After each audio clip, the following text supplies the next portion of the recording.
How to enable or disable SharePlay in FaceTime on iPhone. SharePlay lets you watch videos, listen to music, or share your screen with friends during a FaceTime call in real time. You can control whether it is enabled or disabled. So first of all you have to do is open the Settings app on your iPhone.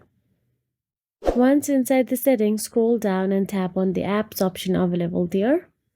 Inside apps, scroll down and look for the FaceTime option available and simply tap on the FaceTime. Then scroll down and tap on the SharePlay button available there and simply tap on the SharePlay.